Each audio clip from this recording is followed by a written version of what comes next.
Eliane, bom dia. Oi, bom dia, Heisen, bom dia, ouvintes. Bom, vamos começar então com essa guerra aí, reiteradas declarações do presidente Lula contra o presidente do Banco Central, o Roberto Campos Neto. Alta do dólar, acabei de ver aqui, 5,66 agora. O que dá para esperar desse dia de hoje que tem reunião dele, presidente Lula, com o ministro Haddad? Pois é, o presidente Lula já teve uma reunião agora de manhã com o ministro Fernando Haddad. O ministro Fernando Haddad foi fora de agenda, conversou rapidamente, saiu antes das 9 do Palácio do Planalto e os dois vão se reunir novamente às 4h30 da tarde e aí também com a Simone Tebet, ministra do Planejamento, e com a Esther Dweck, ministra da Gestão. O Palácio agora está dizendo que a reunião é para discutir a questão fiscal, ou seja, aqueles itens, né, que os 3 ministérios da economia sugeriram ao presidente para cortar gastos e que o Lula foi desmontando um a um, né? A minha coluna de domingo, dos 5 itens sobrou um, o Lula foi derrubando um a um. O combate aos super salários do judiciário, ele ninguém nem mais toca nisso. Aí o Lula publicamente derrubou a revisão da aposentadoria dos militares. O Lula também disse que não aceita mexer, flexibilizar ali a cota constitucional para educação e saúde. E ele, por fim, disse que se ele mexer na equiparação do reajuste das pensões, aposentadorias, enfim, de outros benefícios sociais, que ele não vai para o céu, que ele vai para o purgatório. Então, o que sobrou? Sobrou só um pente fino nos desvios ali, nas fraudes do INSS. Isso não é combate à fraude, né? Isso não é combate a corte de gastos, isso é combate às fraudes. São coisas muito diferentes. Até agora, corte de gastos, necas de pitibiriba, não tem nada disso. Então, eles dizem que é para isso, para a questão fiscal, mas na verdade o Lula vai discutir a questão que ele pegou ali,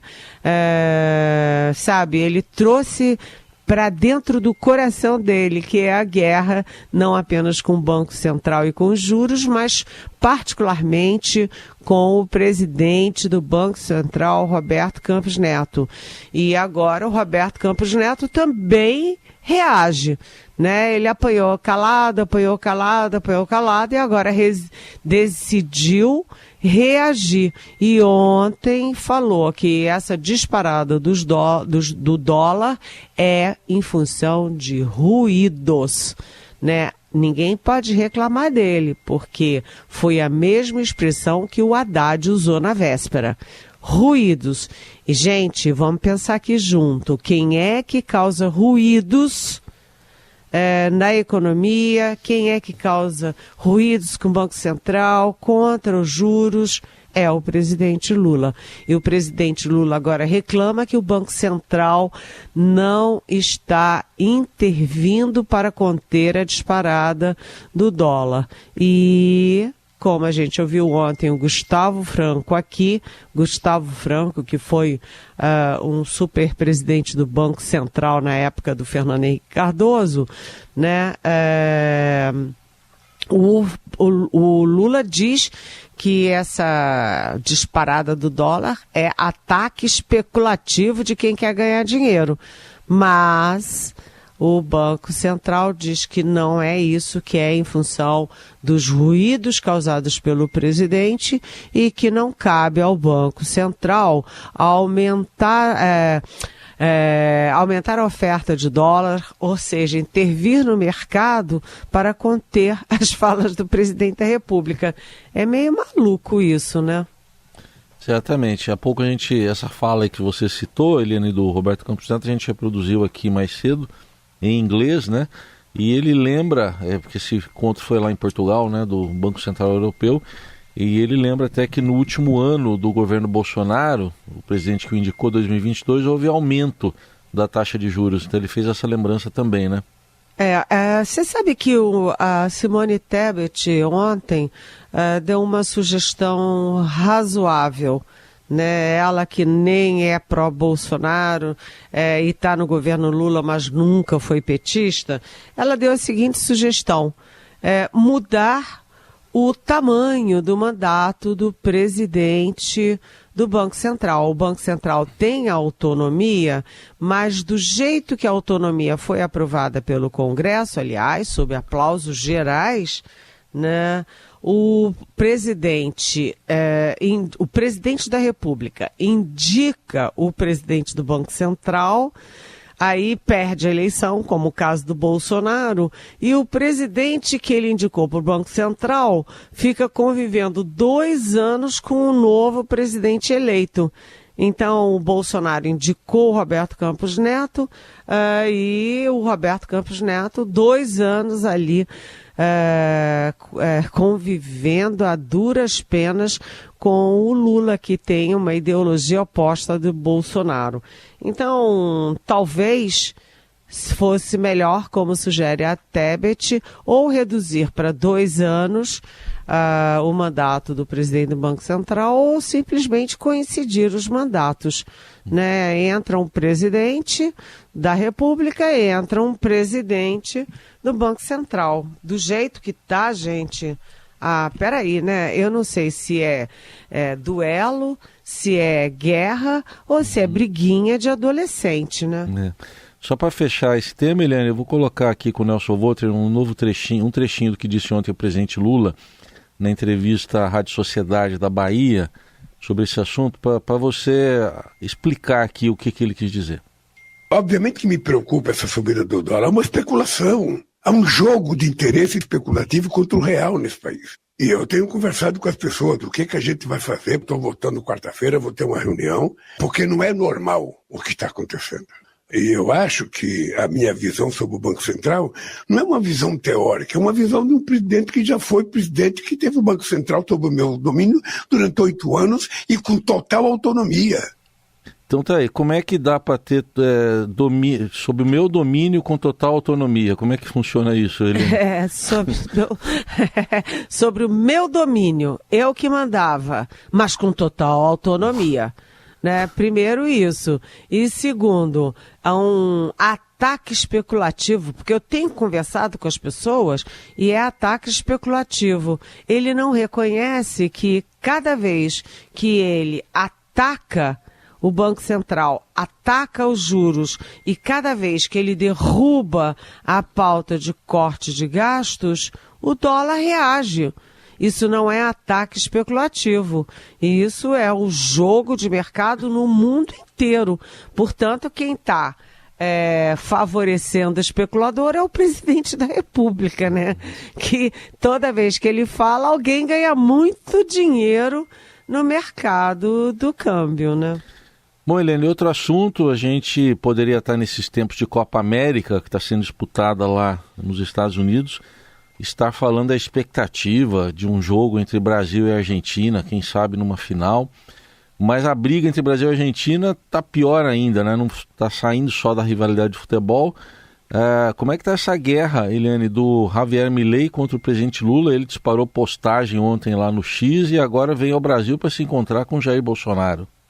Pois é aquela história, né? O presidente Lula errou ao tomar partido nas eleições de um outro país, no caso a Argentina, né? Você, quando é chefe de Estado e chefe, portanto, da diplomacia, você não deve se meter nas eleições de outro país, né, tomar partido e depois, se o seu candidato perde, como é que ficam as coisas? Então o presidente errou do ponto de vista diplomático, porque ele não apenas apoiou em palavras, mas apoiou em atos, né, o adversário do Milei. Ele trabalhou contra o Milei, como né, do outro lado, né, você tem um Javier Milei que é indefensável, um cidadão que se diz anarcocapitalista, um cidadão que fez uma campanha cheia de, sabe, fake news, de mitificação, sabe, que está se sentindo assim o líder da direita do universo, vai aos Estados Unidos discutir direita, está rodando o mundo para reuniões da extrema direita e tal. Ele é uma figura muito estranha, até porque a Argentina tem milhões de problemas gravíssimos que ele herdou, né, mas que ele não está sabendo controlar, né, problemas de juros fora de controle, de câmbio, de emprego, a questão social, portanto, que, enfim, acaba desabando nas costas da sociedade, e ele fica brincando de líder de direita por aí. E ele ataca com muita gravidade, num tom totalmente inadmissível, o presidente do Brasil, né? E agora o Milei vem ao Brasil, está chegando aí ao Brasil para uma reunião da extrema-direita com a participação de Jair Bolsonaro lá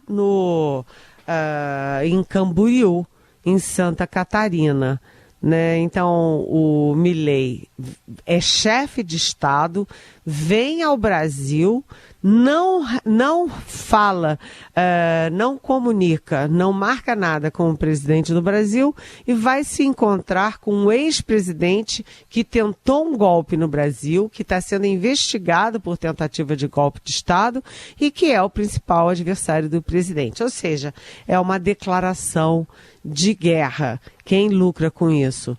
Nem a Argentina, nem o Brasil. Aliás, não o Brasil. Muito menos a Argentina, muito menos o Mercosul e muito menos o mundo civilizado, né? A coisa está fora de controle. Isso é uma declaração de guerra com o Lula dizendo aqui que só fala com o Milei se o Milei pedir desculpas e o Milei rebatendo, em vez de pedir desculpas, ainda escalando mais, piorando as declarações dele sobre o presidente brasileiro. Isso está tudo errado. Muito bem, Helene Cantanhede continua aqui com a gente. Helene, teve uma série de viagens em sequência, agora recentes, do presidente Lula. Esteve aqui em São Paulo, esteve no Rio de Janeiro. Estou falando do término da última semana para o começo dessa. Esteve em Minas, esteve na Bahia, esteve em Pernambuco. E agora tem locais para onde ele não vai? Exatamente, Heisen. Você sabe que só em 2024, ou seja, só em 6 meses, o presidente Lula fez 51 viagens dentro do Brasil. Lembra que em 2023 o foco das viagens do presidente era o mundo, né? Eram viagens internacionais. Em 2024, não. O foco das viagens do presidente é um foco interno, até porque havia muita cobrança disso, principalmente dos aliados nos estados, e a gente tem eleição municipal em outubro aqui no Brasil. Então ele fez 51 viagens em 6 meses, mais 20 delas, ou seja, quase metade, né, em São Paulo, Rio e Minas, que são justamente as 3 maiores economias, mas não só isso, os 3 maiores colégios eleitorais do país, né? E agora, Heisen, é aquilo que você está dizendo. O presidente está cancelando viagem, né? Está dizendo, superposição de agenda. Mas não é isso não. Vejamos os estados que ele desistiu de visitar. Goiás, Mato Grosso e Santa Catarina. E vejamos o que eles têm em comum. Eles são ali os estados mais bolsonaristas do país, onde o Lula teve as suas maiores derrotas. Bem, começando por Santa Catarina. Bem, Santa Catarina é o estado número 1 do bolsonarismo no país, né? E o Lula iria ali, ver, né, visitar o porto de Itaguaí, que é bem pertinho ali de quê? De Camboriú, né? Camboriú, onde o Bolsonaro, o Milei fazem uma reunião com a extrema-direita, representantes inclusive do mundo, né, da Europa e tal. Então, o Lula cancelou a ida a Santa Catarina, onde, aliás, o governador é super bolsonarista. Bem, Mato Grosso, né, o Lula ia lá para lançar o Plano Safra, que é super importante para o agronegócio, para o setor da agricultura. E esse lançamento seria em Rondonópolis, e o Lula cancelou e vai lançar o Plano Safra dentro do Palácio do Planalto. Por quê? Porque o agronegócio é um setor realmente muito anti-Lula e, portanto, nesse momento, pró-bolsonarismo. E Goiás tem um candidato, né, o pré-candidato à presidência da República pela direita nacional, que é o Ronaldo Caiado, né? Então o Lula ia a Goiás para inaugurar o Instituto Federal de Goiás, que é um super projeto, mais uma unidade, né, do Instituto, mas o Instituto é um projeto muito importante para o Estado, e não vai. E por quê? Por quê? Porque eles são de oposição e o risco do Lula seria ser vaiado, mal recebido nesses estados. Agora, só para concluir, Heisen, quem foi ontem barrado foi o Bolsonaro, que foi ao Pará, e aí o pessoal da agricultura familiar bloqueou as estradas para que ele não pudesse trafegar. Então o Bolsonaro ontem provou do próprio veneno também.